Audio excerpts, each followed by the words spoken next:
Hello, everybody. How are you? I want to start today off with a simple survey, an audible survey. You could just kind of answer verbally or so. Who came here today specifically and only because there's no Cowboy game this afternoon? Okay, good. Who came here because local, state, national Republicans are doing their best to make this country unrecognizable?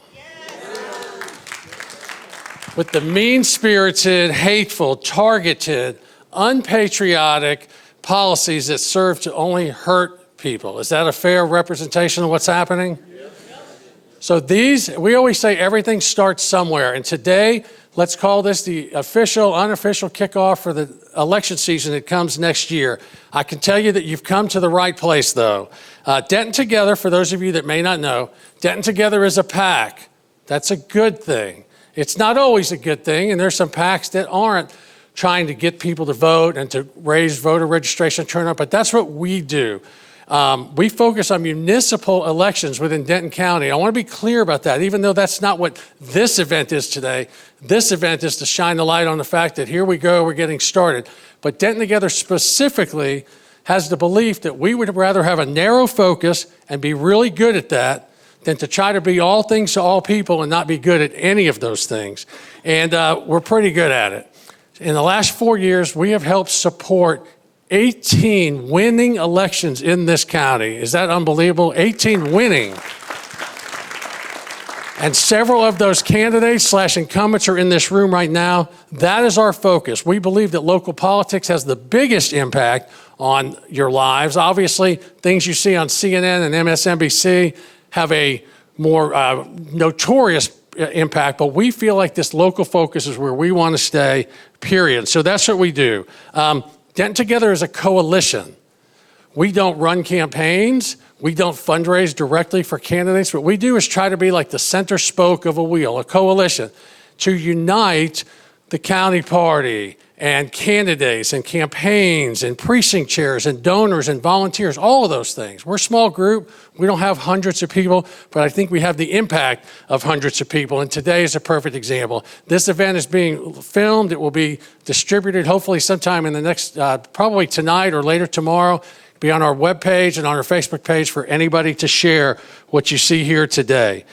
We support candidates that we believe, once elected, will govern with empathy and compassion and integrity. Is that a fair goal? And we believe that there is only one goal of electoral politics. If you've heard me ever speak, you know what it is. What is the one and only goal of electoral politics? Winning. And what's anything less than winning? Losing. And if you lose, you don't get to apply the policies and the theories and the strategies and go for laws and statutes because you didn't get there. So I like to keep the focus. This is not entertainment. It's entertaining, but I want to differentiate that as you see this event today and other events down the road.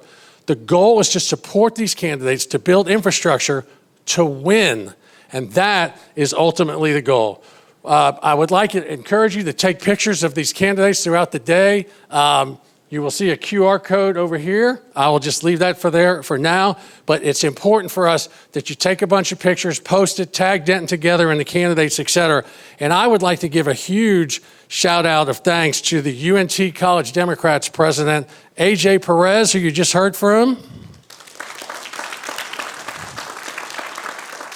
And the College Democrats of UNT's team, like these people really do a good job. They work really hard. And I just want to say publicly, I appreciate that.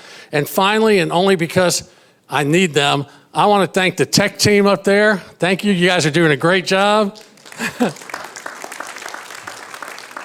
Nobody thanks the tech team ever, so I think it's a good move. And with that, and with no further ado, let's get this event started. First event will be the debate for the State Attorney General primary. We'll take a short 15-minute break. In the middle, during that break, when we change over the stage, Mayor Curtis Cornelius of Little Elm will lead a discussion on the importance of local elections, why you're here, what we should be focusing in on, et cetera. But for now, I'd like to get a warm welcome for our moderator, Mr. Jason Whiteley of WFAA, Senator Nathan Johnson, and former Mayor of Galveston, Mr. Joe Jaworski. Welcome them in.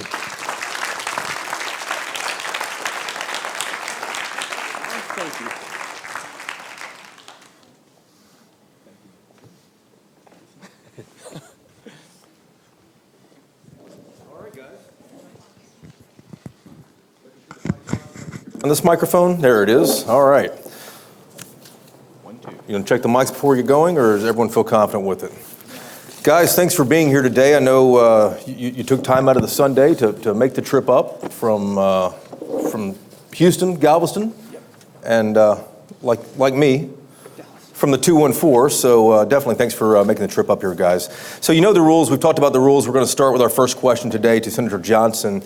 Both of you have said the Attorney General's office needs reform after recent scandals. There's no secret there what you guys think about that. Senator, you've argued that you'd restore faith and confidence and emphasize legal professionalism. But can you tell us what immediate structural changes that you would make on day one? Yeah, day one, the first thing I would do is send, and I'm talking about like a day or two after the election, I'd send a memo out to every Attorney General office employee and say, I value your institutional knowledge and your expertise, and I encourage you to reapply if you're here for some reason other than ideology. If you're here to uphold the law, if you're here to make life in Texas better, if you're here to hold price gougers accountable, if you're here to work with district attorneys and the federal government to protect the environment, to protect consumers, to make markets work, if you're here to do all those things, if you're here to make sure that child support gets paid, then please stay on. And if you have an ideological bent that aligns with Ken Paxton, I hear that ICE is accepting applications. I encourage you to apply there. That's day one. We are going to get the best and the brightest attorneys in the state of Texas. There is a problem right now in the Attorney General's office. When you talk to people there, I've talked to attorneys who've left Ken Paxton's office because they couldn't take it. They just wanted to do their job as good lawyers. And what we have right now in the Attorney General's office is a litmus test for ideology. That would go out the door. And they can't get good attorneys anymore. You are going to see some of the finest legal minds in Texas who want to care about what they do every night when they go to bed and every morning when they wake up, taking on major cases, which brings me to another structural reform. There are times when an attorney general throughout Texas needs outside counsel, but not the way Ken Paxton has used outside counsel. You have good attorneys at the Attorney General's office. They don't need a 9-figure paycheck on a contingency fee to go after Google. I might hire some outside lawyers, but we need good lawyers in the office doing the right thing. Secondly, stop using it for political persecution of opponents or groups that you think you can grab headlines for to make Donald Trump happy. You are here to uphold the law, and we are at a point right now where the constitutional foundations of this country are crumbling. We need people who will administer the rule of law. I got 5 seconds left, so I say thank you, UNT Dems, and thank you, Denton Together, for having us here. Senator, for clarification, would everyone have to reapply for their jobs? Everyone. Everyone would. Mayor, you've called for integrity and said you'll return power to the people if elected. What specific transparency oversight mechanisms would you implement there? Well, first thing I'd like to make sure this microphone's on. All right, ladies and gentlemen, first I'd like to say thank you, Jason. I'd like to say thank you, Ira. And I'd like to say thank you, Denton Together, for hosting this event. My name is Joe Jaworski.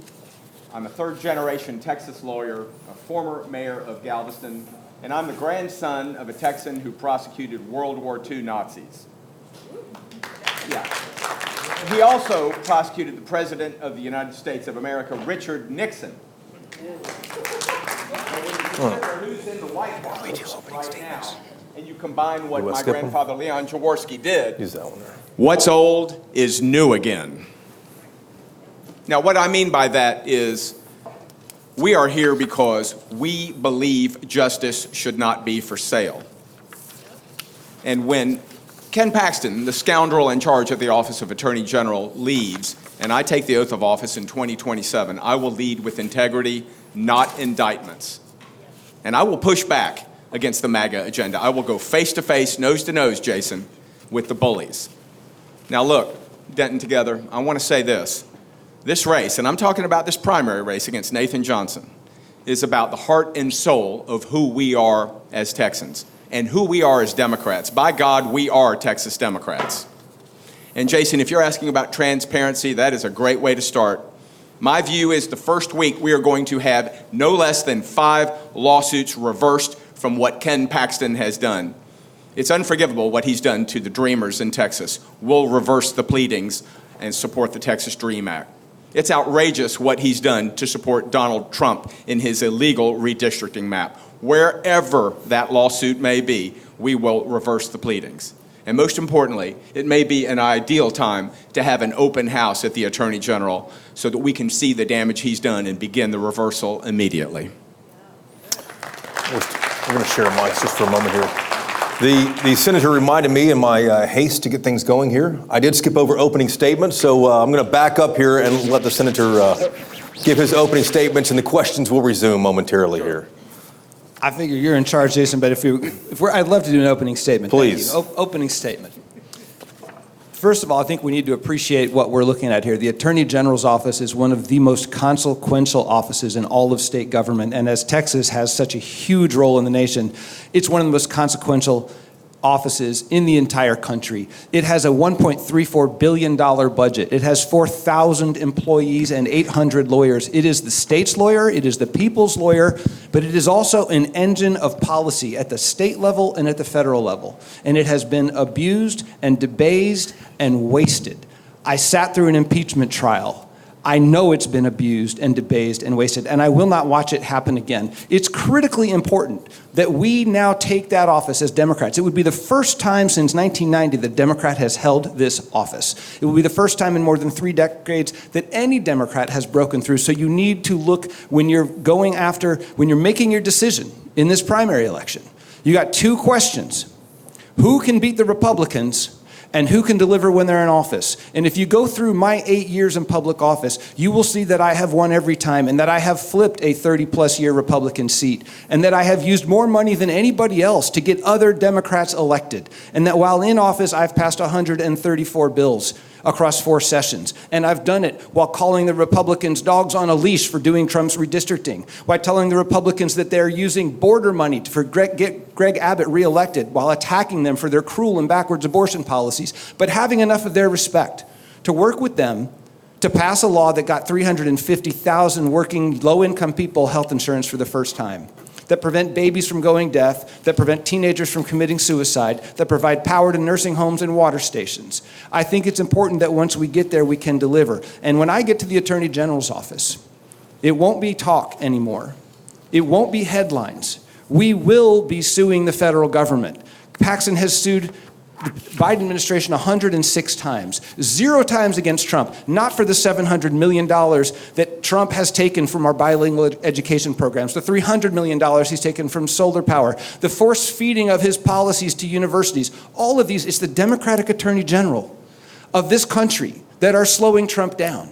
We've got to have someone experienced and powerful and persuasive in government that can shut that down at the same time as we run this office the way it's supposed to be run. I can do it. I want to work with you to get this office flipped to Democrat and every office flipped to Democrat, because this is the cycle. The wind is at our backs. Let's take advantage of it. It's time to turn Texas blue.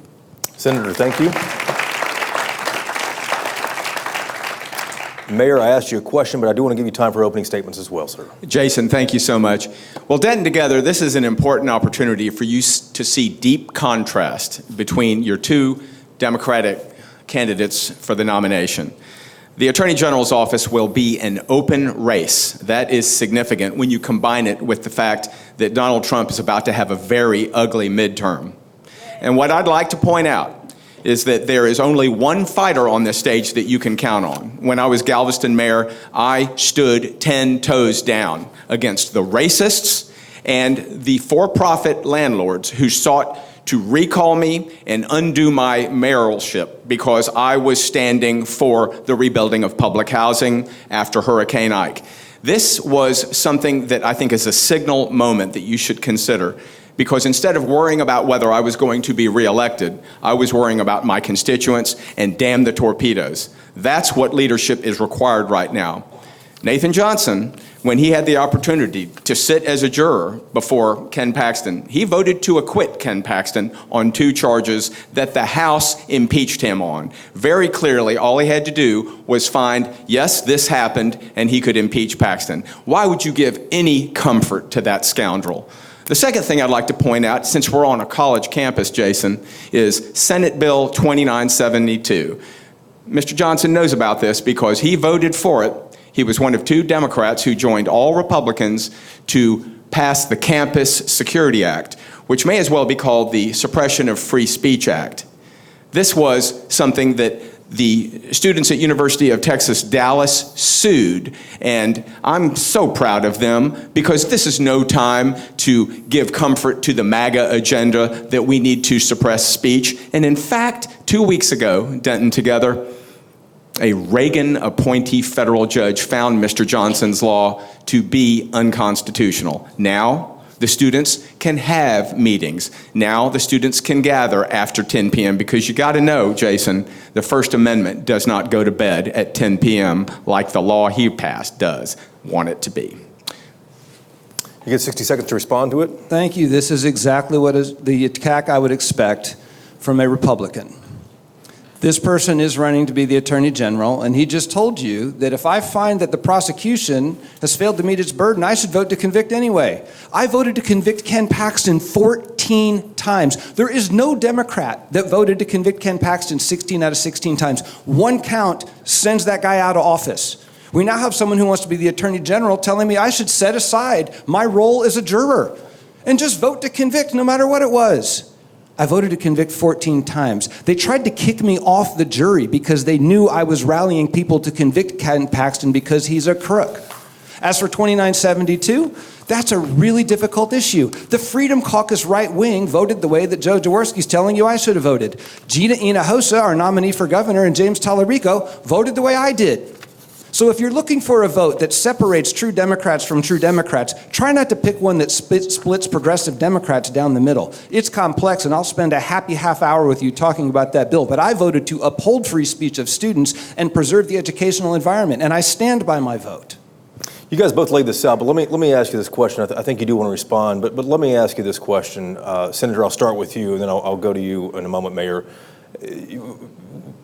People here just heard good clash between 2 Democrats, but how would you say, policy-wise, you're most different from your opponent? I don't know my opponent's policies. I could read Facebook a lot and get some idea. I've been in office. It's going to be pretty easy to get a good idea of what my policies are. I've emphasized infrastructure, and by that I mean physical and social. I've been the Democrats' lead voice on the grid, and I was the Democrats' lead voice to bring Medicaid expansion to Texas, which failed, so I worked on getting 350,000 people health insurance anyway. I've revised tax policy. I have worked on water. I've worked on the environment. I'm the only legislator to pass any clean air legislation in the last decade. So anywhere that you're looking that we are not making progress under Republican leadership, I've been there finding ways for a Democrat to move forward. As far as policy provisions about what the Republicans are doing, I have been one of their most outspoken critics, while also being able to achieve things within the legislative environment that we do have. Same question, Mayor. We know a little bit more about him since he's in the legislature. How are you different? Well, first off, I tell the truth, okay? Senator Johnson, I heard you just say no Democrat voted to convict Paxton on all the counts. That's just not true. You know that Roland Gutierrez voted on every single count. He's your colleague, and you should know that. The other thing I want to point out, Jason, is that Senate Bill 2972, just on Election Day, got appealed by Ken Paxton. Now, this is your law you voted for, so if you were to be Attorney General, what would be your position on the appeal? Are you interviewing me? No, I'm actually answering the question that Jason asked, the difference of our policies. I tell the truth. Now look, this is a real critical race. The Attorney General is an individual executive office. And so I have held a mayoral position in Galveston that certainly is subject to city council as well. But on the question, Jason, of housing, when a disaster like Hurricane Ike damaged Galveston, it was over a 100-year storm, Housing and Urban Development looks to the mayor and the mayor alone to accomplish the objectives of the disaster funds we got. Galveston got close to $1 billion, Denton, together. And let me tell you, when HUD called and said, now, Mayor, you can spend this money on the wastewater treatment plant, on the fire station, on the airport, all these things, but don't forget, you have to build public housing back. When I was mayor, I said building apartments back, Jason, wasn't good enough. Here's what you need to know about Joe. When I was mayor, I went big, and I took a page out of a great Texas Democrat, Henry C. Snellis's book, and he knew that mixed income development, tripling the number, so doctors and lawyers, teachers and nurses and firemen, and income-eligible working poor could all come home. That's what I want you to know about my record. Let's zoom back in on the Office of the Attorney General. Senator, let me ask you this one. Is there a current state law on the books that you would not defend if it was challenged in court? I think there's probably a number of them. If I went through a list, I don't have one in front of me. Let me just first on the telling the truth thing. If somebody looks to you and says the jury acquitted on 2 counts, and they don't mention that the jury convicted on 14 counts, are they telling you the truth? Now, what laws would I not defend? I don't defend unconstitutional laws. We had a number of them passed over the years. There's questions on constitutionality. I wouldn't defend the maps. I'll tell you that. I think those are unconstitutional. I think Senate Bill 2880 in the regular session, and it became Senate Bill 6 and 7 through our various special sessions. That's a bill that was designed to punish people who import abortion-inducing drugs in Texas for whatever purpose they might have. I think that has unconstitutional provisions. We've got a whole host of them. And I think the underlying point here is what's the role of the Attorney General if there's a law that you don't like, right? I mean, we are not the legislature. We are not the governor, but we do have discretion, and I have legal discretion to interpret what is constitutional and what is not. I do not defend unconstitutional laws. I would not have been complicit as Ken Paxton was when Donald Trump wiped out 24 years of in-state tuition for undocumented kids who got good grades in high school. But I can't go invalidate a law. At the same time, I've got a lot of things to do. And some law that is really kind of harassing and bad, it's probably not going to be top priority in my office. Mayor, same question. Jason, thank you for that. You know, my wife and I, we've been married 35 years, and we live in Galveston, Texas.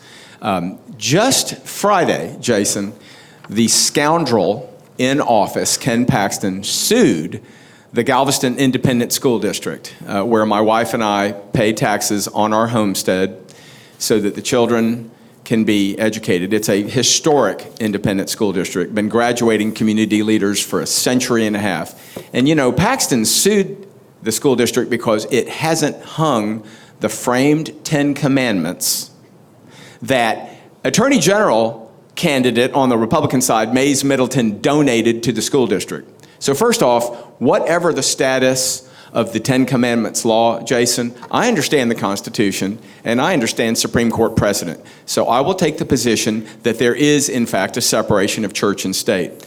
Another one that is just really awful is that scoundrel, Ken Paxton, colluded with Pam Bondi, who has no business being Attorney General up in Washington, but Donald Trump likes her, so there you have it.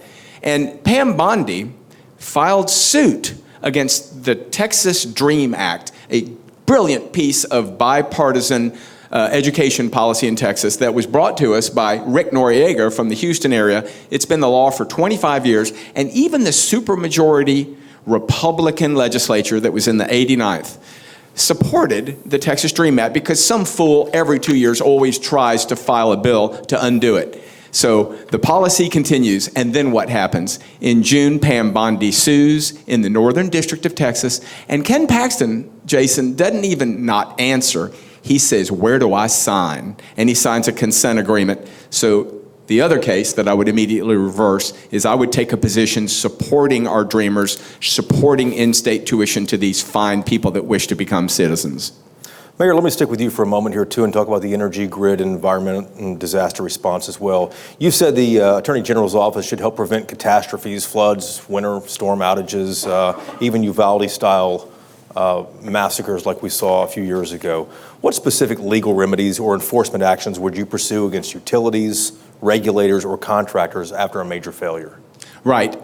Ken Paxton and the Attorney General's office are often very quiet when utility companies like CenterPoint or Oncor go before the PUC and ask for a rate hike. Well, in the Houston paper just this morning, they talk about, well, another $1.2 billion rate hike from Tropical Storm Beryl is going to be paid over 15 years. And the newspaper reported, Jason, but it was $100 million less than what they wanted. 1.2 billion instead of 1.3 billion. The Attorney General was not reported in this article as taking a position on it. And what I would say is, since we all know affordability and economics are a big issue right now in Texas politics and in American politics, I think Democrats in Texas, being Texas Democrats, ought to talk about affordability and economics. And so I've made a short list in my phone, and I'm reading it a lot to get acquainted with really how we are right now, which is, what are ways the Attorney General could put money in your pocket? I mean, we can certainly, Jason, start with child support collections, do a better job, make sure the money gets to single conservator parents first and foremost. But when it comes to your utility bill, which never seems to go down, it only seems to go up, I would like to see the Attorney General's office take more of a consumer protection stance when it comes to the PUC and all these carriers that are trying to raise your rates. I'd say the same thing about insurance companies. You know, the Department of Insurance is a Abbott appointment. There was a bill some time ago to make it elected so that we could all have something to say about it. But I'd like to see the Attorney General be on the side of the ratepayer and the consumer rather than the insurance company. Senator, let me ask you the same topic or two. Given your legislative work on the grid and utilities, are there statutory gaps that you would prioritize closing through litigation or through rulemaking? I think it's important to recognize that much of what happens in statute is the subject of the statutory body, the legislative branch of government. The Attorney General doesn't get in and craft statutes. The Attorney General, however, can identify statutory gaps, work with the legislature to see that those are filled. In the case of utilities and rate hikes, there is another agency called the Public Utility Commission that is charged with that. The Attorney General can issue legal opinions. The Attorney General should issue legal opinions. But so much of the legislation that has to do with the grid is new. And I know because I've been involved in drafting it.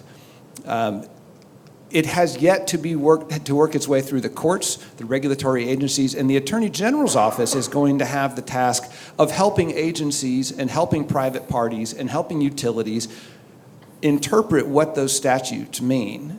And so I think the role of the Attorney General is partly to clarify things, to make sure that the mechanisms do operate, that people aren't in a fog when they go before the Public Utility Commission. The Public Utility Commission understands exactly what it means.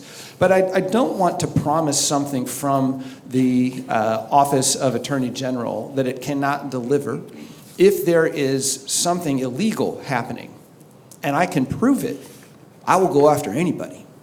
I'll go after the Trump administration, the Biden administration, Oncor, CenterPoint, Albertsons, whoever is doing something wrong. But I'm not going to tell you, hey, I'm going to bring down your electricity prices just by filing lawsuits. I think the role actually is going to be to make sure that the process works much more effectively than it is right now. Again, if someone's breaking the rules, that will not be tolerated. And I'll have good lawyers and they will shut it down. But I also think it's important to have a good relationship with the legislature so that you can work to fill those statutory gaps. And as markets change, as the electricity world changes, the law has to change with it, and the Attorney General should work to make sure that it's adequate. You guys have both mentioned how the office should balance politics with being an independent entity as well. Senator, let me ask you, how do you think the office should balance politics and independent legal judgment when state policy clashes with federal policy? Well, it's similar to state policy clashing with local government, and I think we've had a horrific relationship with the federal government. It's been absolutely antagonistic when there's a Democratic president, and it's been completely complicit, supine, laying on its back when it's Donald Trump or a Republican president. I think we need to take what actually serves people the best. I personally went against the Biden administration's Medicaid and Medicare services reforms that were going to wipe out our indigent care hospitals. But I don't think that Trump's actions in health care are going to do any good to keep our hospitals open. So the Attorney General has to set aside a lot of the politics and make sure that people actually get their child support payments, that Google can't just eat us for breakfast every morning. And if you're so caught up with passing or filing lawsuits that get headlines, and that's really what Paxton has done, he files lawsuits in order to get headlines, and then they kind of fizzle away. You got to think about a lawsuit before you file it, plan to win it, and not settle for a small pittance slap on the wrist and you get your little headline and say, I won. You need changes in behavior by market participants. And so that's why I don't believe in bringing in a bunch of outside counsel that want a quick payday. I want good lawyers that are interested in winning, not in demonstrating that they are in this party or that party. But you can bet that having a Democrat in the office is going to be that check and balance that is missing. So to the extent that being a check and balance is in the Constitution is partisan, to the extent that means being a Democrat, I'm a Democrat. Mayor, same question. If elected, how would you balance politics and independent legal judgment that the office would have? Jason, I just heard Nathan Johnson say, he doesn't want to make promises he can't keep. Listen, anybody who knows anything about hiring a lawyer or anybody who knows anything about being a lawyer knows you can't promise an outcome to your client, but you can sure as hell fight for them. And I ask you folks, Denton together, when was the last time you felt the Attorney General was fighting for you?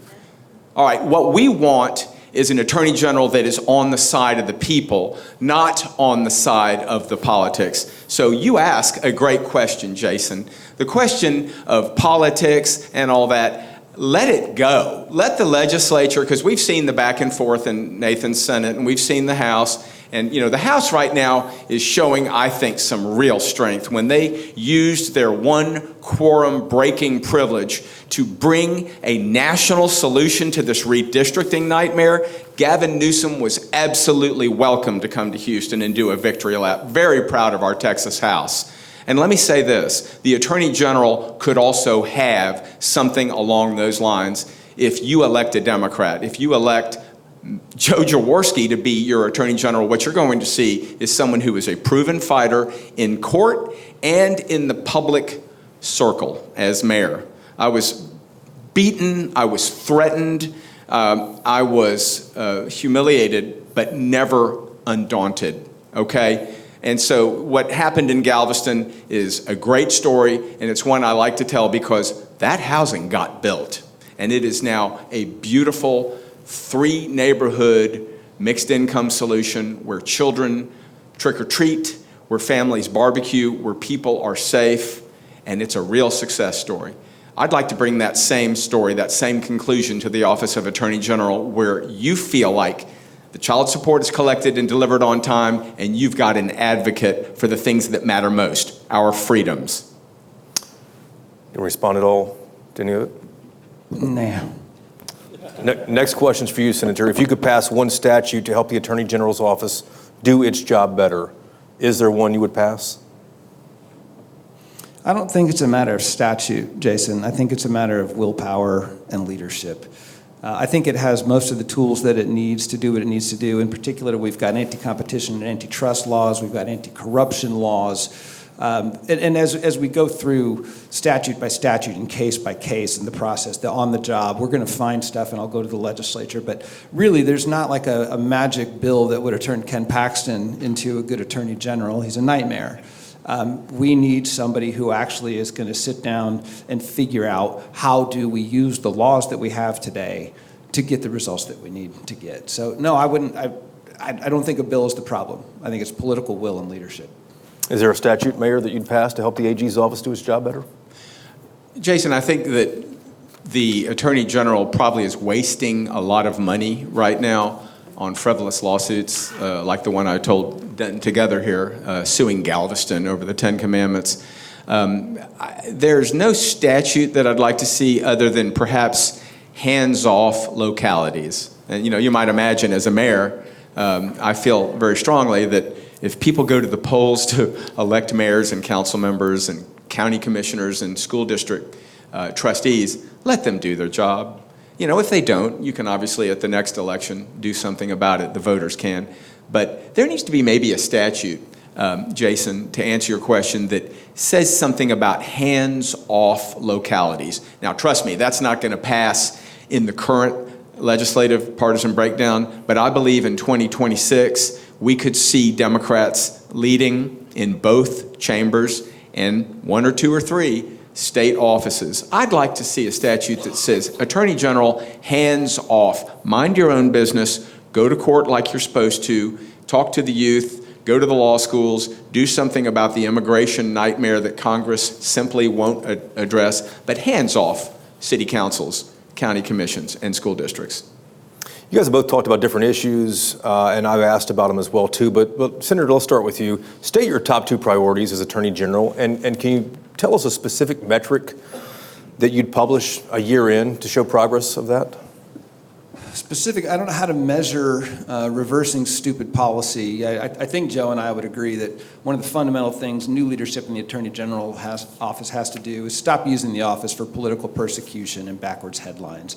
I don't know how to count that other than I'm not going to do it.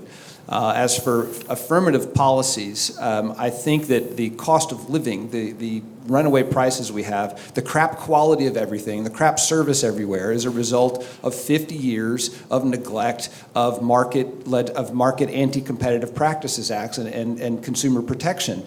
The federal government has pulled back on consumer protection, has all but abandoned antitrust law. One of my priorities will be to make markets work. This is not some kind of lefty thing.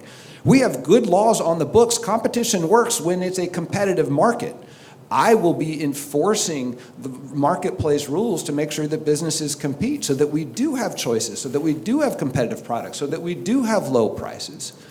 How do we measure that? I think we're going to measure it when we see more people providing services, when we see small businesses able to compete and succeed. So when we look at that after a year, we will look at the number of lawsuits I haven't filed and the lawsuits that I have filed, because I want market players to know what the deal is before we get going. And if you cross us, I will be coming after you. A second thing that I want to do is address the concern that we have. And Democrats get beat up on public safety all the time. The Attorney General isn't a prosecutor in property or violent crimes. But the Attorney General certainly can be a leader in the area of public safety. And instead of going after local district attorneys and local law enforcement and all this pretend stuff about public safety, but actually use that office to coordinate the efforts from district attorneys around the state of Texas to actually increase public safety through all sorts of measures. They do this in Nevada. They do this in North Carolina. I think the state of Texas needs an attorney general who will actually lead in the area of public safety, in the area of public corruption, in the area of consumer protection and market competition. Senator, is there a consumer category you would focus on, or a market player you would focus on? There's a few consumer categories, yeah. Big tech is just running rampant. And actually, if we're honest, and I think it's important to be honest, Ken Paxton has some attorneys who've done a good job going after Google. I'm interested if they have some ideological problems with sticking around. I'd go after big tech. I would be looking at apartments. I'd be looking at grocery stores. I'd be looking at pharmacy benefit managers. The people who manufacture the saline bags that they only manufacture in Puerto Rico, so when there's a hurricane, we don't have any. There's all sorts of stuff. Man, we're going to be busy. Mayor, same question there for you. Top 2 priorities, if elected, and what is the metric that you would publish or show that you've achieved those? Sure. Well, there's 2 things that they can't stop me from doing as Attorney General. And let me first say, Jason, it's amazing to consider, Ken Paxton was so bad for so long, and I do want to agree with Nathan that the culture war lawsuits that never seem to end, and, all you really hear is lawsuit filed, injunction obtained, and then you never really hear much more about it. And what could make Ken Paxton worse than just Ken Paxton? Ken Paxton in office running for the U.S. Senate. And so what I said in the article that the Galveston Daily News published, I was like, look, Ken Paxton needs to stop campaigning for the United States Senate in Galveston County District Court. So let me just say, I agree with that. Here's 2 things I'd love to do, Jason, that I don't think anyone could stop me from doing, and it would benefit people greatly. Improve the child support collection and delivery system. Absolutely. There are so many people being left hung out to dry. I'm sorry, he's moved to Maryland. We can't touch him. I actually have worked for decades on dockets, Jason, as a lawyer and a mediator, that are so overwhelmed by numbers. And I know what it looks like when people are simply understaffed. I think that would describe the Office of Attorney General. Because again, Ken Paxton is suing school districts, and he's suing schools to stop pride flags, and he's suing cities to take away rainbow flags. Like, that's really Texas's big issue.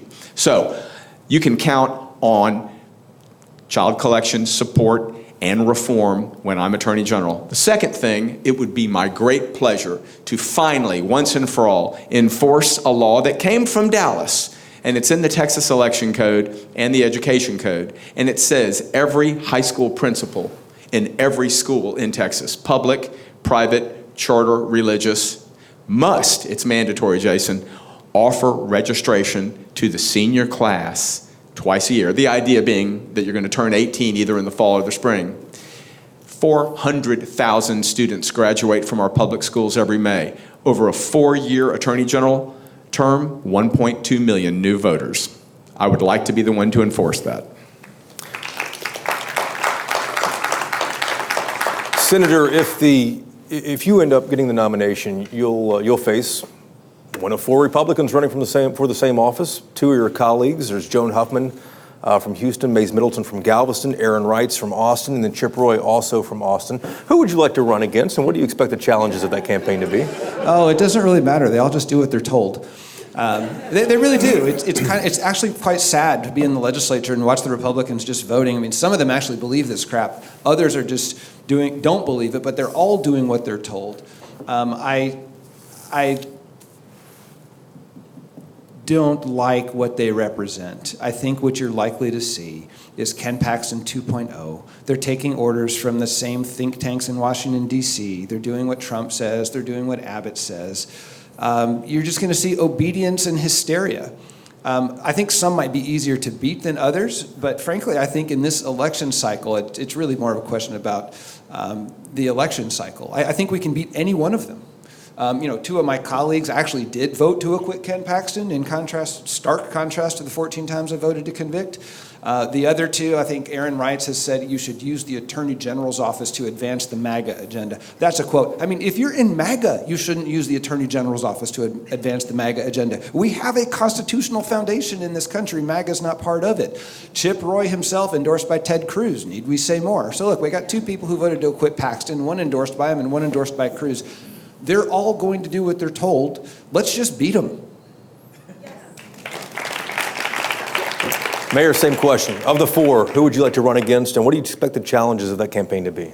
Well, I'm confident there's going to be a runoff. There's 4 Republicans now. Nothing stops a 5th one from coming. But Mays Middleton, who's my senator in Galveston, his announcement was, I got $10 million, says I'm going to be the next Attorney General. Then, of course, Aaron Wrights, who came on saying, I'm going to be the woke's worst nightmare, and who's gotten his first $250,000 check from Tim Dunn and the endorsement of Ken Paxton, who he worked for. And then, of course, Chip Roy, who has gotten Ted Cruz's endorsement because Roy used to work for Ted Cruz. He also worked for Paxton. Joan Huffman, probably would be the least worst, but if MAGA isn't going to nominate Eva Guzman, they're not going to nominate Joan Huffman. So to answer your question, honestly, it doesn't matter what I think. The Republican voters who I have in the base, who I have very little to do with or anything in common, are going to decide. But, I bet it's going to be a runoff between Mays Middleton and Chip Roy. So let me just stop right there. That's going to be my forecast, okay? All right, guys, it's already that time, though. Let's talk about closing statements here. I let him go first for opening statements. Senator, I'll let you go first to close.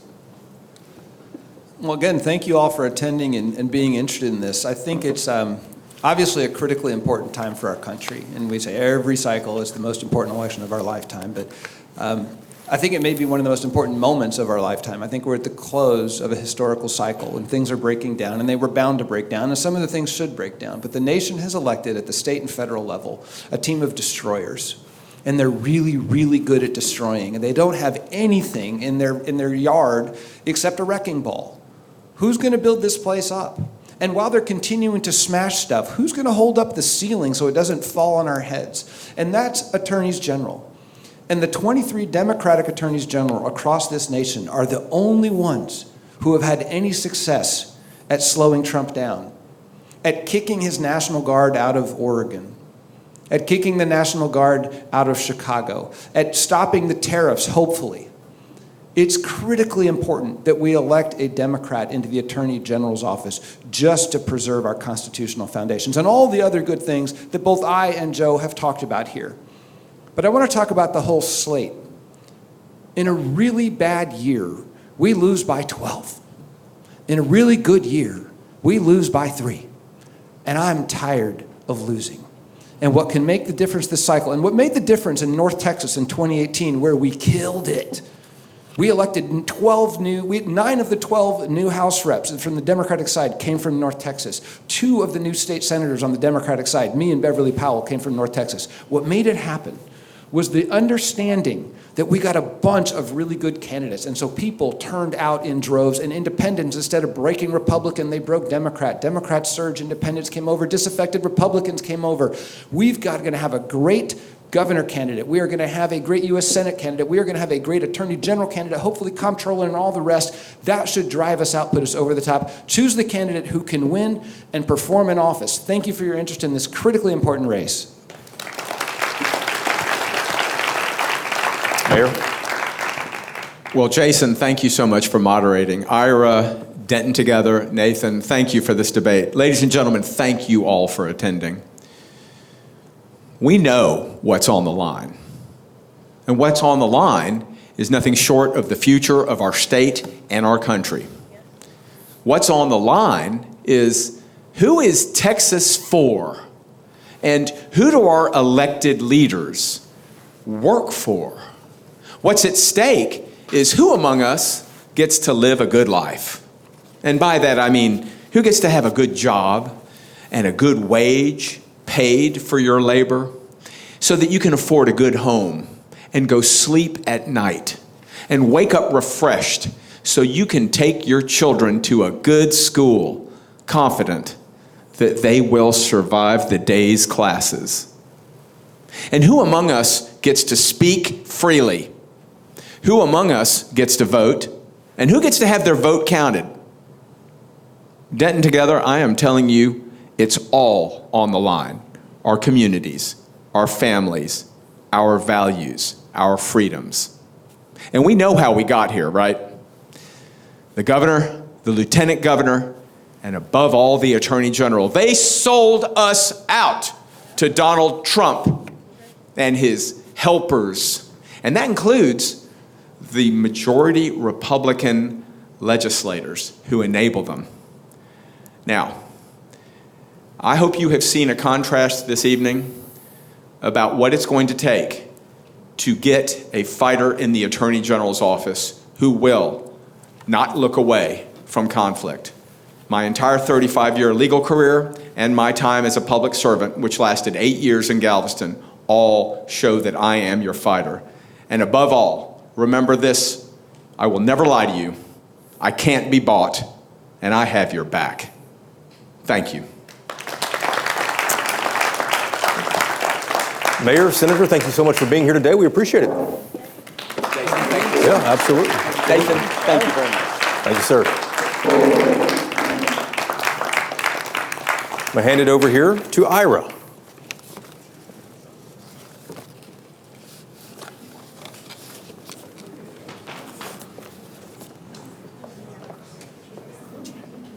Stand by just a moment. We're gonna flip the stage here, and then we'll have the congressman out in just a second here. I think Mayor Cornelius is coming out in just a moment from Little Elm.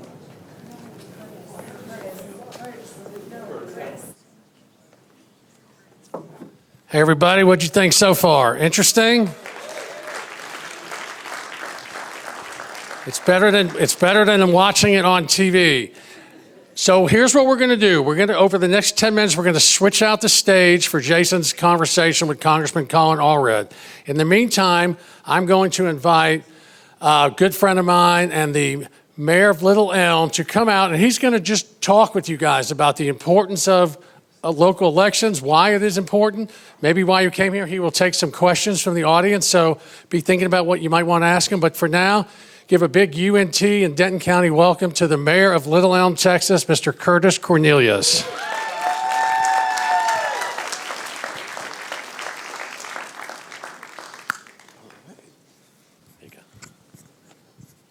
Well, good evening, everyone.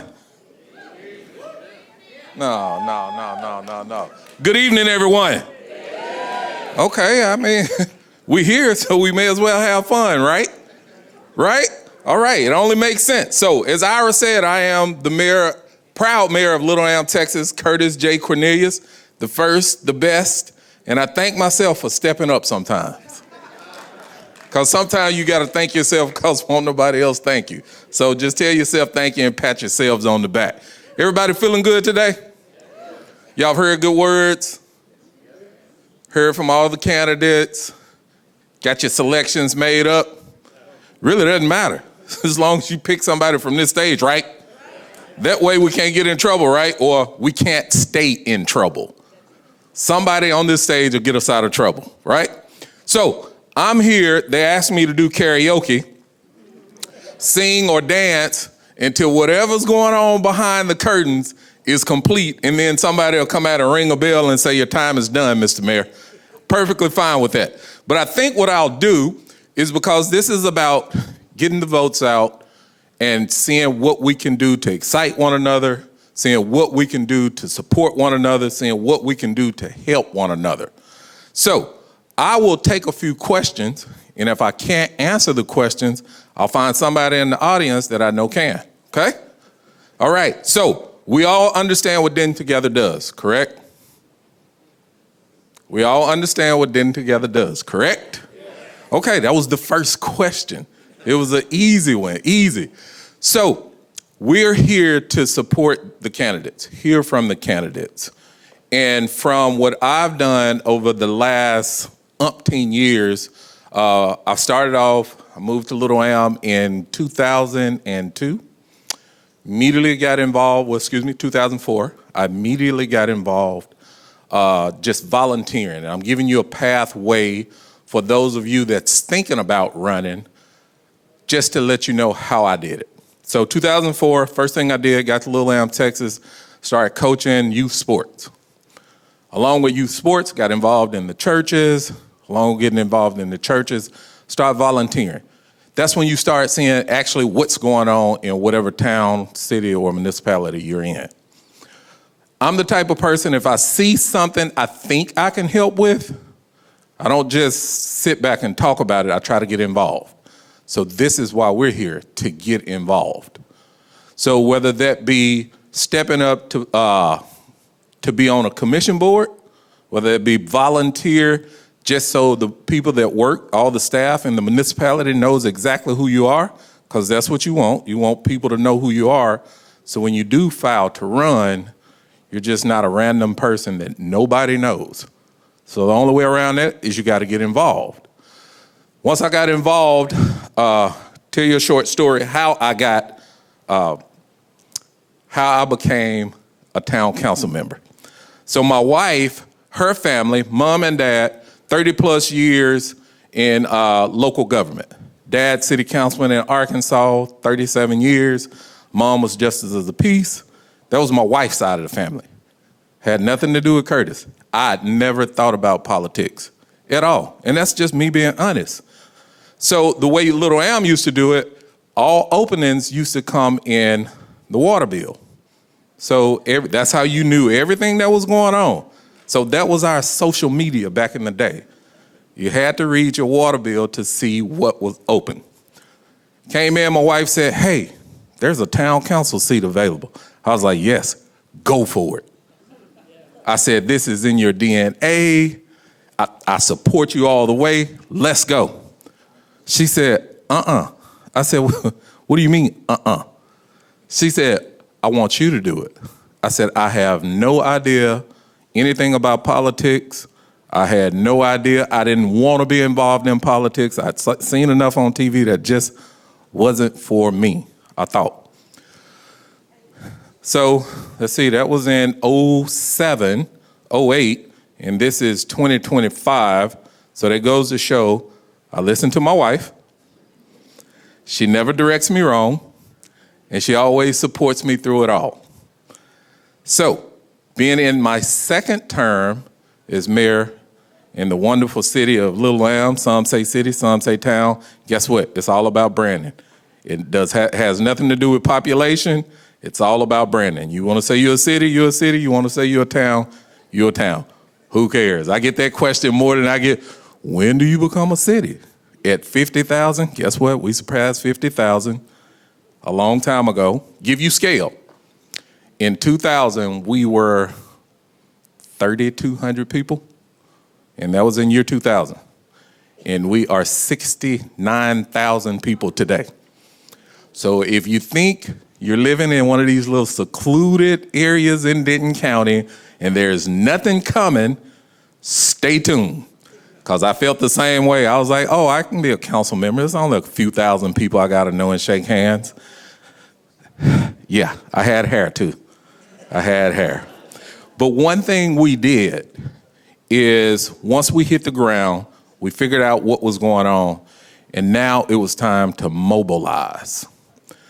So in my mobilization efforts, I met Ira years ago.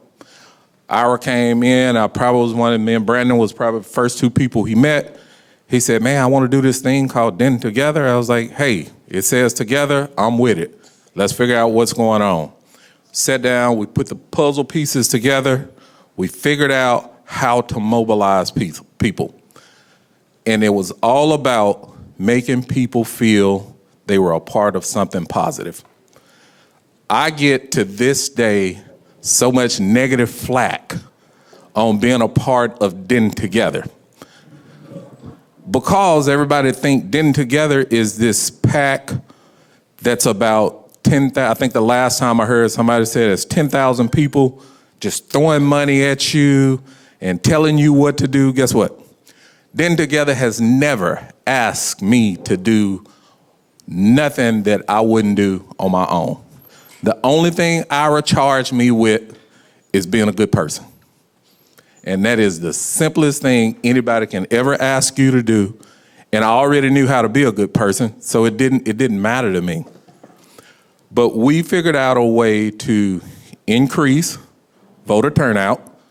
Just got some stats the other day from this past election. Denton County went from about a 12% voter turnout to about 19, almost 20%. So give yourselves a hand clap. So as we break those numbers down and we try to figure out who's doing what, my town in Little Elm, we are in Texas. Everybody say Texas is the reddest state you can ever see in life. Parts of it.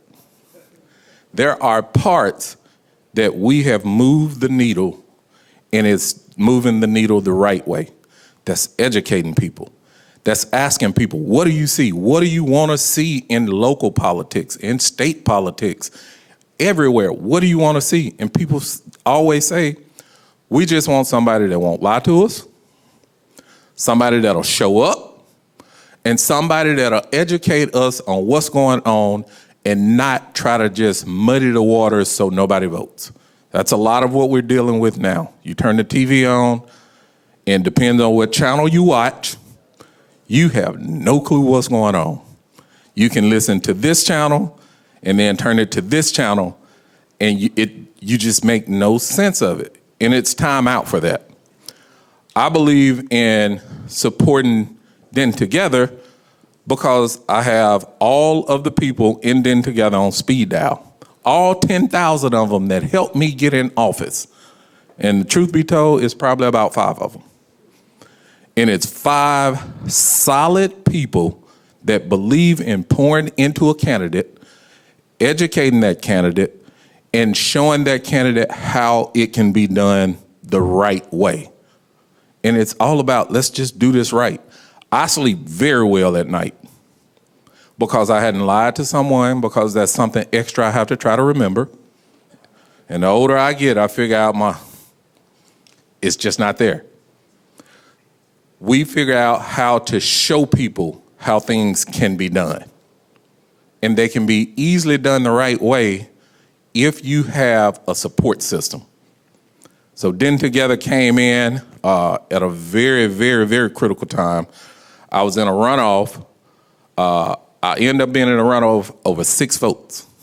So the next time somebody tell you my vote doesn't count, the lies you tell. So over 6 votes, I just had to start all over. And anybody that been in a runoff, you basically starting from scratch. Not only was it a runoff over 6 votes, I just lost my dad. So now I'm in a runoff, just lost my dad, just lost my mother-in-law a few months ago. I have nothing left in me to go. Nothing.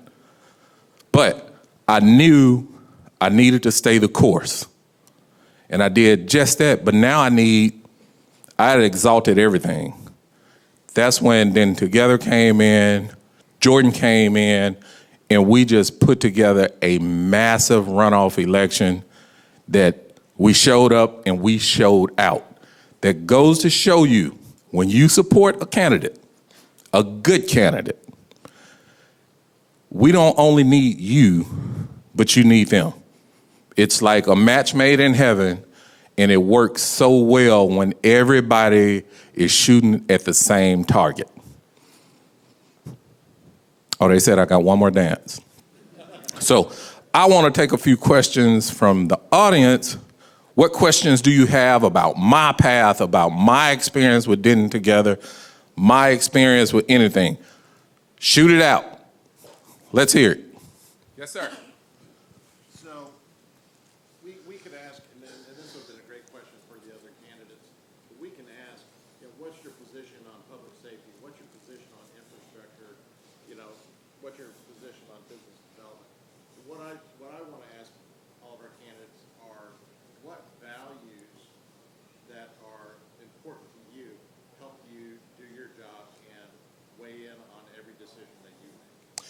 That's a great question. So my values are do the right thing against all odds.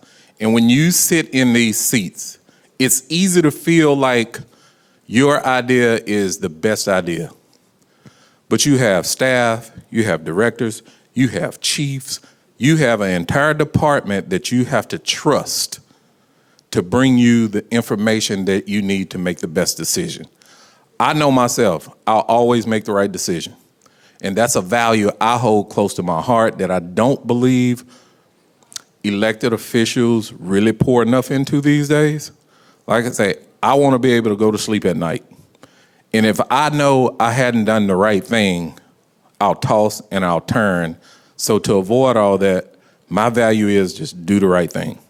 It's the easiest thing to do. It may not be the most popular thing to do, but it's the easiest thing to do. So that's the value I hold so dear to my heart. And the people around me know how I move, they know how I act, and they appreciate that. Every time you see me, you're gonna get the same thing. I have a lot of energy, I have the truth, I like to touch people, I like to look you in your eyes, so you know I'm telling you the truth and you don't have to question anything I said, which I don't have a problem if you do, but that's how I carry myself. So if you're running for something, people will see if you're not truthful.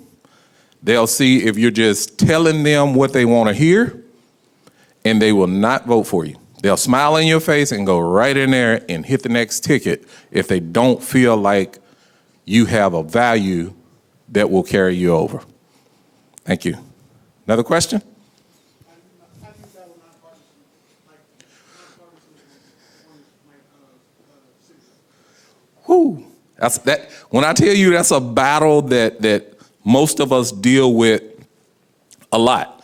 But to answer it, there's a balance, but you have to be careful. I know exactly what party I believe in. He was asking in my seat, how do I balance partisanship? Because my seat, it's nonpartisan. But in my seat, I probably get more partisan demands or requests than most. That goes back to your value. I know I have to do the right thing, and I tell people, there is no Democratic or Republican way to fix that pothole. It's just not. I've looked at it. I've said, okay, if I fix it as a Democrat, it'll look like this. If you fix it as a Republican, it'll look like this. Guess what? The pothole got fixed. And that's the end. That's what you have. That's how you have to think about it. So I don't allow people to pull me this way or pull me this way, but you got to know who you are to deal with that balance. Great question. Wrapping up, are you going to let me sing my last song? Nah, I'm not going to sing so. So I have officially done my part. Thank you all for allowing me to come up. And Ira and everyone, thank you for having me. It's Debbie. I was just getting ready to dance. I'm sorry, man. We could listen to him all afternoon, I tell you. Isn't he great? As good a speaker as he is, he's an even better mayor. So we're so proud of him. And without further ado, I would like to bring back Jason Whiteley of WFAA and introduce to you Congressman Colin Allred. Give it up.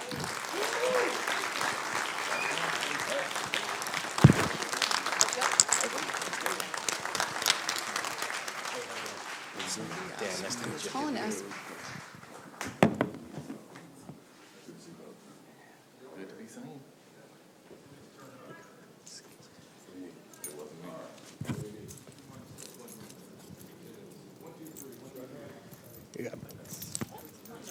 Use these mics, all right. Test. Test. All right. All right. Congressman, good to see you. Thanks Yeah, for good to see you all. being here in Denton with us here this afternoon. We appreciate that. We had you on the program, Inside Texas Politics, it was probably about a month ago. And one thing you told me right out of the gate that really stuck with me is you said you feel kind of liberated for this campaign, feel like you can be more of yourself. Can you tell us what concrete changes in your campaign, in your message that you're employing right now that you didn't do 2 years ago and last year? Well, I think it's partly just that we don't have a presidential election going on. There's not like the concern. It's something you might do, might impact the presidential, So you're running your own race and you don't have that. But I think it's always hard to tell your story and to do it in a way that might, for example, like with my mom, leave her thinking, maybe we shouldn't tell the whole story, right? Because one of the things I wanted to do was talk about what we went through, being raised by a single mother, but then also that I found out when I was in college that my father had died when I was 10 years old, that he suffered from alcoholism, that he really struggled after his college football career, and that's something that a lot of people have gone through themselves, right? And that what I see out there is that a lot of what folks are going through right now in terms of affordability and feeling like they're working harder and harder but can't get ahead, that's exactly how I think we felt when I was growing up.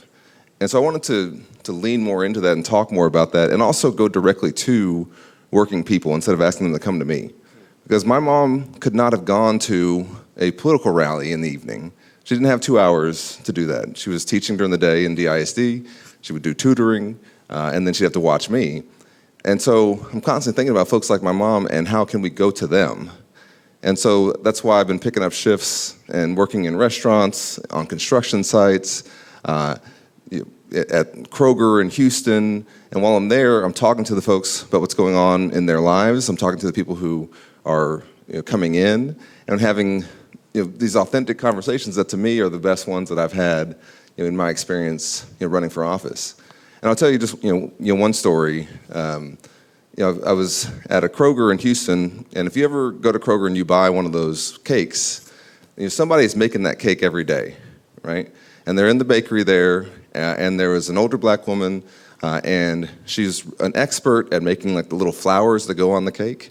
She had one of the like wooden dowels that she would spin, and she'd have a little piping bag, and she'd just pipe it and spin, and she'd make a rose in like 5 seconds. And I was like, okay, I'll try it. And of course, I butchered it. And I'm thinking, this is really skilled work, right? Like, Did you buy the cake?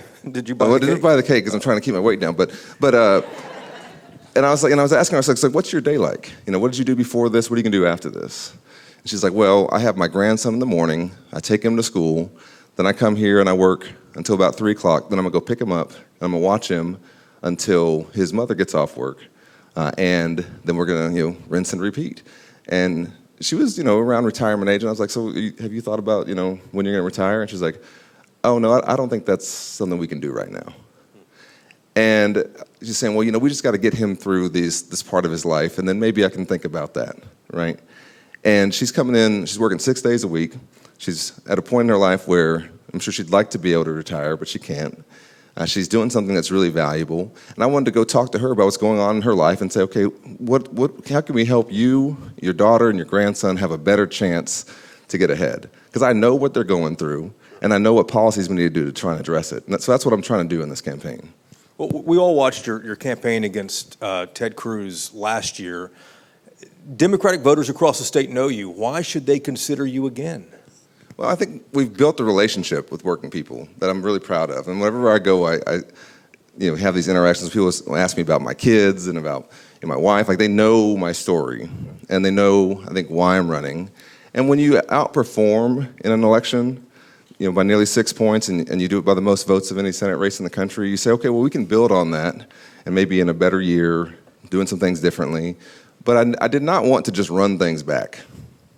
And that's why, held town halls all around the country, all around the state, but also, what I've really enjoyed, like I said, is going to these work sites and then going to high school football games. I was at one on Friday night, going to college, homecomings, everywhere I can where I can go directly to people and have these direct conversations. Because I think that's the issue that we've had, I think, is that in many cases, the Democratic Party was seen as being too disconnected, too elite, not enough like on the ground talking to working people. The thing that bothered me the most in the last election at the presidential level, at least, was that Donald Trump won voters who earn less than $50,000 a year.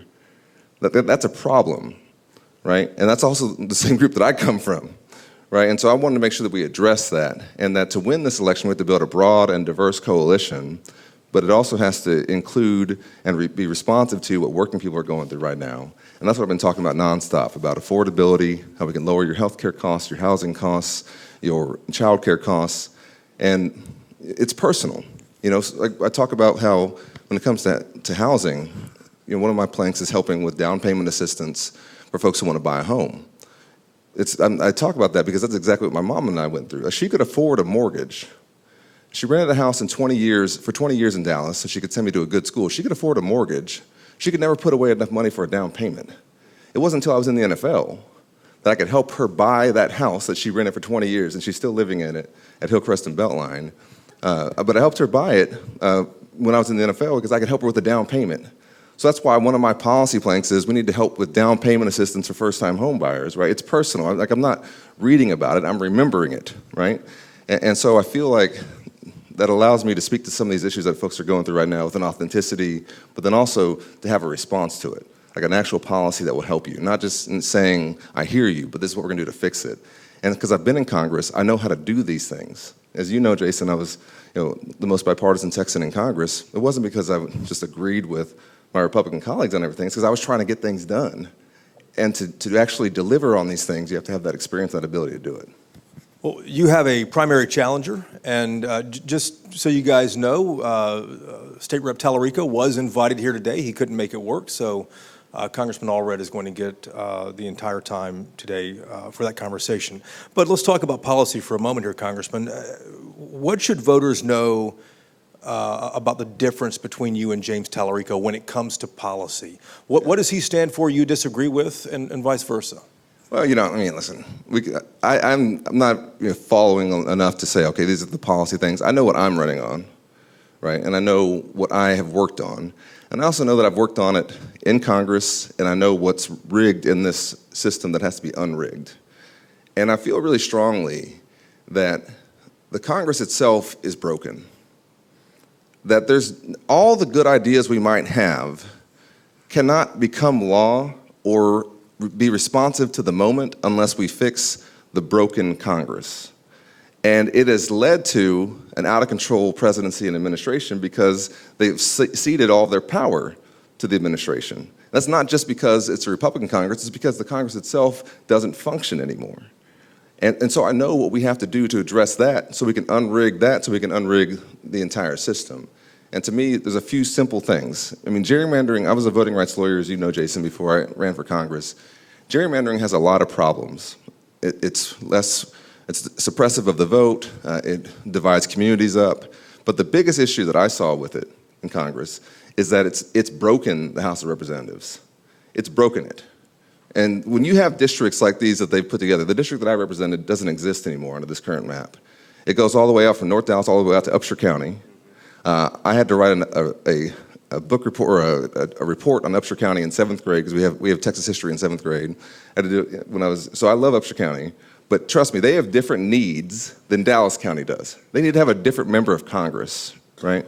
But when you have these gerrymandered districts, what you produce is elected officials who are only interested in appealing to a limited segment of the electorate in their primary. Then they get to DC and they just act a fool.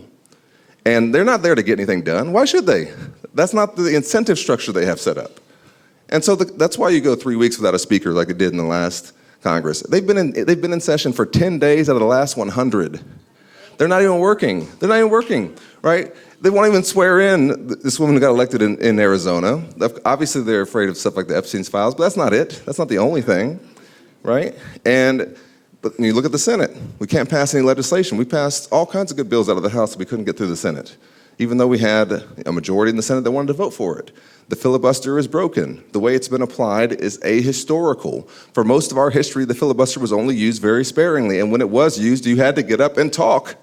You object? Why do you object? Tell us why you object. Stand there and say it. Say it for a few weeks if you have to. That's what they used to do when we tried to pass civil rights legislation. They'd stand there for weeks. But now all you gotta do is say, I object. And then the bill doesn't pass. And then everybody's sitting here like, why can't they get anything done? It's because it's set up not to get anything done. And then you know what you do? You cede all of that power. Article 1 of the Constitution deals with the Congress. Article 2 is the presidency. I think the founders did that on purpose, right? But you cede all of that congressional power then to the executive. And then when you have a president come along who doesn't give a damn about the law, then they just take over everything. The tariff power is not a presidential power. It's a congressional power. The power to spend appropriated funds is not a presidential power. It's a congressional power. The power to declare war and to end war is not a presidential power. It's a congressional power. But if you don't use it, you lose it, right? And so I know what we have to do to fix these broken systems in the Congress, including, don't get me started on campaign finance, so that then we can address these policies that I know that have to be done. And with the best will in the world, if you don't know how to fix that, you won't get to those policies. I want to ask you about more about the Senate and specifically the shutdown in just a moment here, but let me stick with politics and your primary opponent for a moment.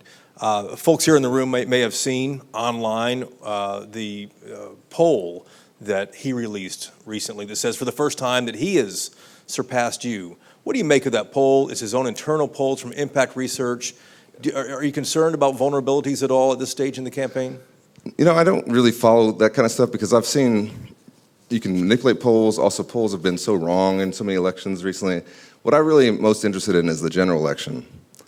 And I know in every poll, I'm the strongest general election candidate. And I know what it takes to win in a general election. And I'm not, I've won tough races here in North Texas, as you know that you've covered, outperformed in a tough race. And I know what the opportunity that we have here is, right? And I think we should keep our focus on that. And I think Democratic voters will make their own decision. There's plenty of time to get into some of these things. But the biggest concern that I have and the focus that I have is making sure that we have a qualified and battle-tested candidate to win what is a winnable seat next November. Because they're gonna do what they did in the last election too, which is spend upwards of $125 million trying to hang on to the Senate seat. And if you can't stand up to that withering glare, then you're gonna blow an opportunity for us. I've already been through that and come through it just fine. They don't have anything to say about me because there's nothing to say, but also because when battle tested, we've been through these tough races over the years and you've covered them, sure. Right? And so, that's what my focus always is on. I'm built for winning and running in tough races in the general election. That's what I'm gonna continue to do. Let's talk about the shutdown here for a moment. Obviously, we've all seen the headlines. It's affecting SNAP benefits right now, air travel, veteran services, which you care so much about and have passed things in Congress for too. Question is, with it really hitting Main Street now, is it time for Democrats to figure this thing out, to negotiate an end to this? It is time for it to end. It's been past time for it to end. But I don't think it's the Democrats won't negotiate. I think it's that the Republicans won't negotiate. And I'm not like the homer. Like I would say that like I think this is the wrong thing to be doing. But if you want someone's vote, that's what they're asking for, in the Senate. If you want someone's vote, you have to give them a reason to vote for a bill. They have to have something that they're doing, that they're going to get out of that bill, and not just say, okay, you can do whatever you want, and we're not going to take a stand on anything. The fact is that we have 4 million Texans who are on the Affordable Care Act exchanges. 4 million Texans. They're going to see, and they already are seeing, their premiums go up by upwards of 30%. When we already are in the midst of an affordability crisis, and we can fix it, we can do something about it. It's a very simple thing. In fact, it should be bipartisan. In fact, I think it will be. But the Republicans' position has been, oh no, we're not going to negotiate anything. You just have to vote for it and trust that we'll deal with this later. Based on what? While that's about as good a promise as when he said he wasn't going to touch the White House, and they knocked down the whole East Wing. So. It is time for it to end, though, and I want to be clear. Jason, you know me. Like the last shutdown that we had, I was handing out food at DFW Airport with the North Texas Food Bank to TSA agents coming off of work. Right? Just week before last, I took coffee and donuts to the TSA agents at Love Field because I know that they can't go a month without a paycheck. Most people can't.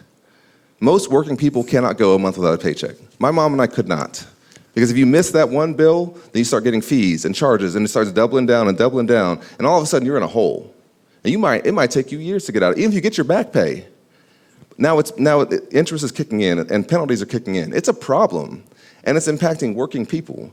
I mean, these are folks, who are the ones who, like my uncle worked at FDA, who you're scanning your food, making sure that it's not, that you're safe. My grandfather worked for the Customs Department, making sure that the goods coming across the border, that it's, there's not drugs in it. My mom was a teacher. I understand, like my family, we believe in public service, right?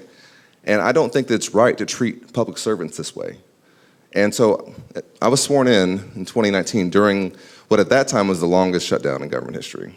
And we introduced a bill, me and some of my classmates from that cycle, Alyssa Slotkin and some others, called the SEAS Act, the Shutdown to End All Shutdowns Act. And it was pretty simple.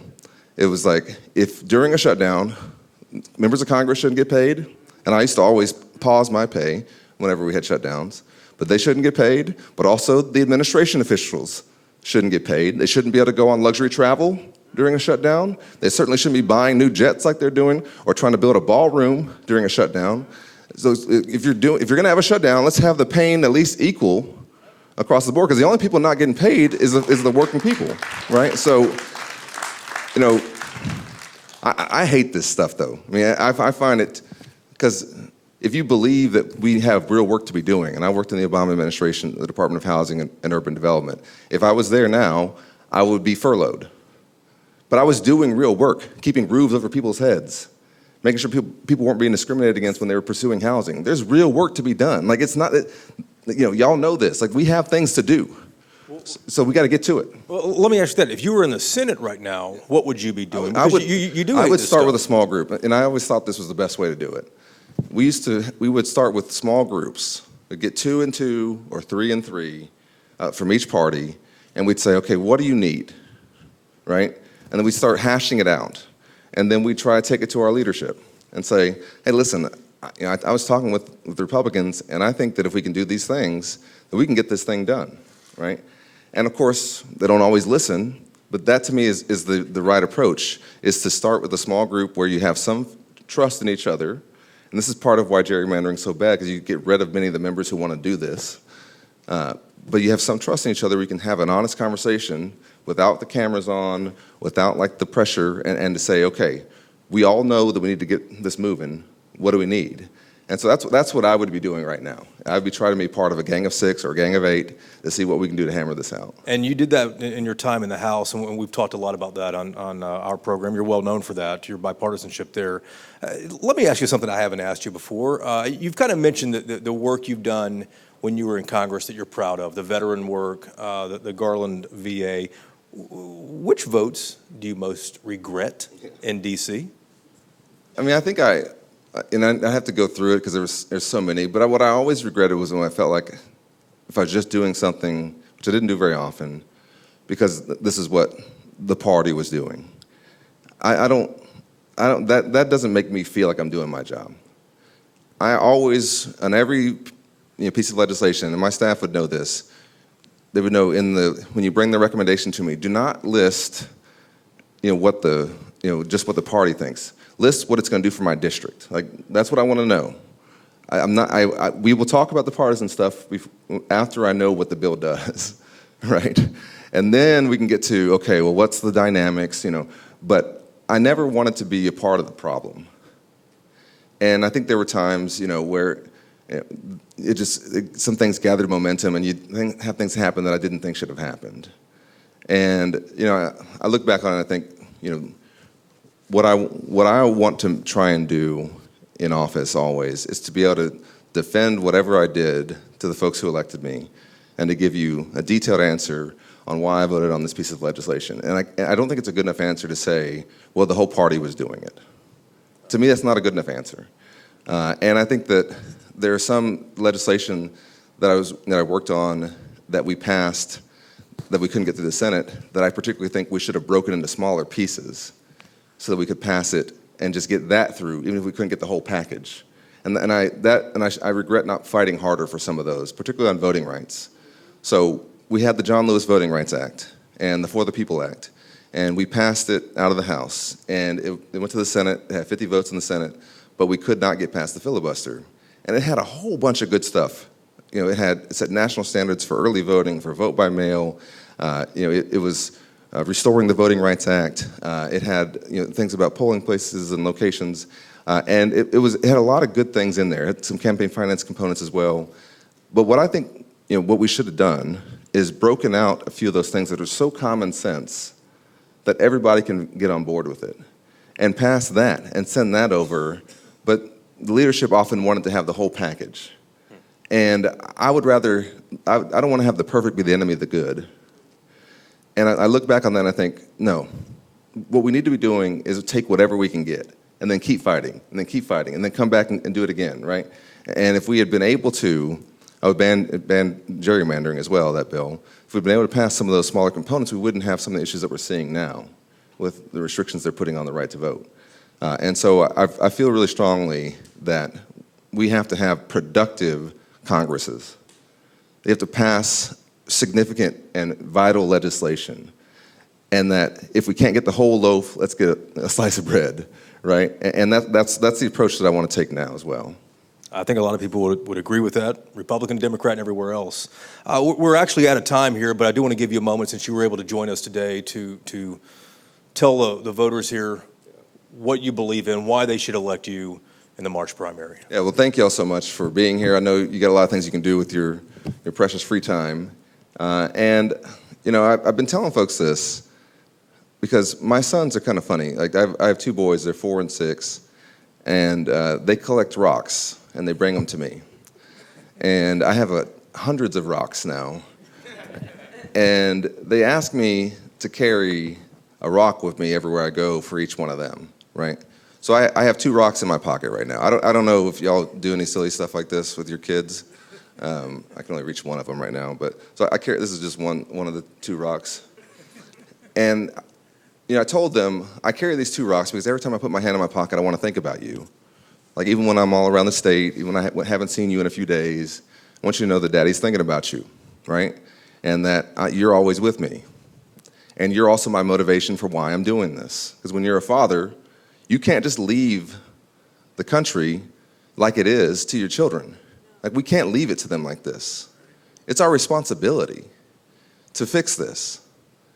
Where we are now, 40 days into the shutdown, with what I consider to be an out-of-control president, a Supreme Court that's completely off the rails, and a Congress that's completely forgotten its responsibilities is not sustainable. And I know what we have to do to fix this. And what it can't be, though, to me, is that it's just the Democratic Party for the Democratic Party. I'm a Democrat, I'm proud of being one. But what we have to do is be for Texans. I watched the Republican primary, and they are running to impress one person, Donald Trump. That's it. You get John Cornyn's running ads right now saying, "Don't worry, I'm the biggest bootlicker there is." Right? Like 99% of the time I lick the boots, and it's like, bro, what would you do? He's only got 2 years left after this election. What would you do the next 4? Like, whose other boots are you gonna find? And then, Ken Paxton, he's got his scandals have scandals. He can't go to a family reunion, much less the Senate. So, and like we need to beat these people, right? And I've been in tough races where there's millions and millions of dollars and all the scrutiny, right, to get in Congress. And the reward you get when you win a tough race is you get another tough race, right? It's like for the pie eating contest, the reward is you get more pie, right? And even the last election, overperforming in a tough cycle, right? And I know what we need to do, but I also know why I'm doing this. And I want y'all to do that as well. I want you to know what your 2 rocks are. Whatever it is that got you to come here today, that got you to decide to stand up in your democracy, that got you to think, you know what, I'm going to spend my free time being involved. Whatever that is, I want you to keep that in mind and don't lose it, because it's easy to be cynical in this time. I mean, this is the most cynical time I've ever seen, but we don't have to. We don't have to give in to it. And so my encouragement to you is just to remember your 2 rocks. Remember why you're doing what you're doing. For the precinct chairs who I see here, for the people the elected officials, the people running for office, for the folks who are political science majors like I just met backstage. Remember why you're doing this, and that it wasn't just so that a party could do better, or so that you could have somebody talk about you the way you want them to talk about you, right? It was for your community, for your state, for your country, for your constitution, for who we are as a people, for where we're going, for what we can do, what we should be doing, what we're not doing. That's why you're doing this, right? So let's do it. And let's not give in to the cynicism, and let's make sure that when we stand up for our values that we're doing it in a way that includes everybody. Because we already got a party that only wants to impress one person. I want to impress 30 million. I want 30 million Texans to feel like when they wake up, they've got an elected official who cares about them. That's the biggest thing I hear from people, is that they think nobody cares. I do, you do, so let's make sure we show that in this election. And I hope to have your vote, of course, in the primary and the general. But the biggest thing is we got to remember who we are and why we're doing this. That we got to remember who we are. So thank you. I appreciate you. Congressman Allred, thank you so much.